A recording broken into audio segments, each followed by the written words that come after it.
ADC নির্বাচনের vote গ্রহণ পর্ব শেষ হতেই রাজনৈতিক মহলে শুরু হয়েছে জোর তৎপরতা। এই পরিস্থিতিতে গুরুত্বপূর্ণ বৈঠকে বসলেন রাজ্যের মুখ্যমন্ত্রী প্রফেসর ডক্টর মানিক সাহা। বিজেপির প্রদেশ কার্যালয়ে অনুষ্ঠিত হয় এই বৈঠক। সূত্রের খবর, বৈঠকে মূলত আসন্ন ফলাফলকে কেন্দ্র করে বিস্তারিত আলোচনা করা হয়েছে। কোন কোন কেন্দ্রে কী ধরনের ফলাফল হতে পারে সেই বিষয়ে খুঁটিনাটি তথ্য সংগ্রহ করেন মুখ্যমন্ত্রী। পাশাপাশি আগামী 17 তারিখের ভোট গণনার দিন দলীয় নেতৃত্ব কিভাবে পরিস্থিতি সামাল দেবে সেই বিষয়েও দিক নির্দেশনা দেওয়া হয়েছে। বৈঠক শেষে সাংবাদিকদের মুখোমুখি হয়ে মুখ্যমন্ত্রী জানান, এডিসি নির্বাচনের ফলাফল নিয়ে তিনি যথেষ্ট আশাবাদী।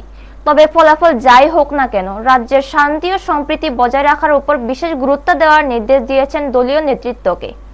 সব মিলিয়ে ভোট গ্রহণ শেষ হলেও এখন নজর 17 তারিখের গণনার দিকে।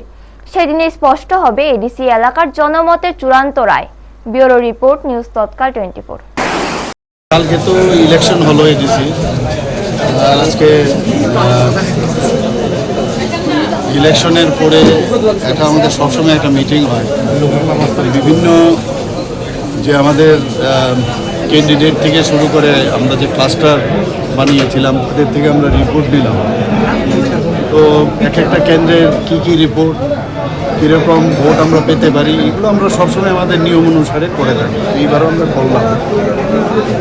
এখন পর্যন্ত যা রিপোর্ট দিল দেখলাম যে মোটামুটি ফেভারই আছে আমাদের, চিন্তার কিছু নেই।